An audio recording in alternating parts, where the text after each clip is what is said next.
disuruh masuk ke pondok. Emang aku bisa? Ngaji pun aku nggak bisa. Apalagi mau belajar ilmu bahasa Arab. Huruf hijaiyah aja aku nggak bisa baca. Mana besok udah masuk ke pondok lagi. Gimana ya? Apa aku lari aja? Tapi nggak enak. Pasti ibu bapakku kecewa. Aku udah minta hadiah buat dibeliin motor. Masa aku nggak masuk ke pondok? Nanti ibu bapakku kecewa. Ya udahlah. Kalau gitu, aku pasrahkan aja lah. Insya Allah aku bisa. Lanjut. Besoknya si Wahyu pun masuk ke pondok. Dia pun melihat-lihat asramanya dan sekitar keliling yang ada di pondok. Dia mulai dari melihat asrama, tempat tidur, kamar mandi, bahkan tempat makan, kantin pun dia lihat semua. Kayaknya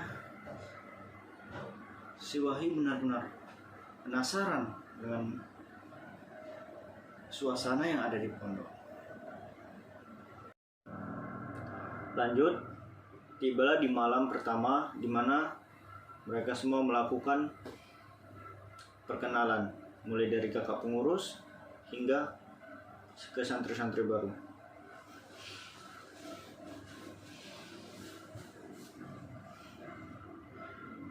Baiklah, terima kasih telah berkumpul di depan asrama.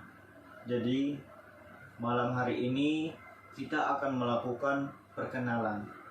Jadi di dalam suatu perkata tuh tak kenal maka tak sayang. Jadi kita harus saling mengenal, apalagi kita belajar di pondok pesantren. Ya, di sini tidak ada yang namanya musuh, tidak ada yang namanya individu. Jadi di sini semuanya berkeluarga, tidak ada yang bermusuhan. Termasuk adik-adik sekalian, santri-santri baru yang ada di sini. Di sini perkenalkan, saya sebagai mendabir pembimbing kalian, kakak yang pengurus asrama kalian di sini. Jadi panggil saja kakak Kak Aldi. Di sini kakak yang mengurus kalian semua yang ada di asrama ini. Jadi kalau ada masalah, tinggal bilang ke kakak. Nanti biar kakak selesaikan. Itu semua tanggung jawab kakak. Kakak yang mengurus kalian di sini. Baiklah, selamat datang untuk santri-santri baru ke asrama kita, asrama Salman Al-Farizi. Semoga berbahagia. Jadi ingat, tujuan kita belajar datang ke pondok ini itu adalah belajar. Belajar apa? Ilmu agama.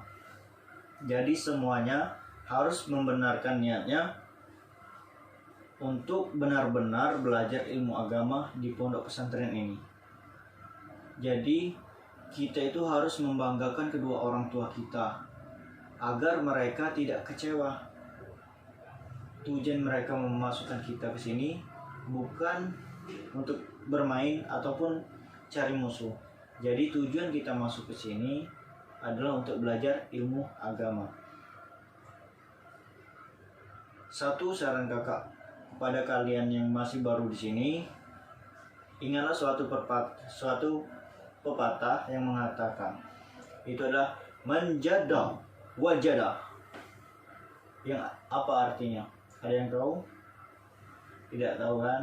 Jadi kakak dulu di sini pertama kali masuk juga seperti ini, dikumpulkan di depan ini, terus ditanya, dikasih satu kata pepatah yang maknanya itu sangat besar.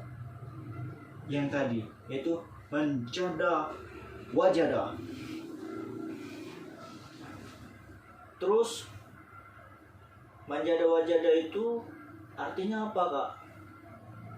Kami kan tidak tahu bahasa Arab. Itu kan dari bahasa Arab, jadi kami nggak tahu artinya itu apa, Kak. Bagus. Jadi manjada wajada itu adalah barang siapa yang bersungguh-sungguh maka dapatlah ia. Jadi siapa yang benar-benar niatnya untuk belajar di pondok ini maka dia akan berhasil. Begitupun sebaliknya, barang siapa yang di pondok ini hanya ingin main-main maka dia tidak akan mendapatkan apa-apa. Bahkan dia akan merugi karena di sini udah difasilitasin semua yang kalian butuhkan. Jadi kalian harus manjada wajada. Yuk semuanya ikutin. Manjada wajada. Manjada wajada. Oke. Jadi artinya itu adalah barang siapa yang bersungguh-sungguh maka dapatlah ia. Malam ini silakan semuanya saling berkenalan di kamarnya, apalagi yang sampai ranjangnya, untuk saling mengenal, saling mengetahui daerahnya masing-masing, agar kita semua bisa paham, bisa tahu, bisa mengenal teman kita lebih dalam. Karena ini adalah keluarga kita semua.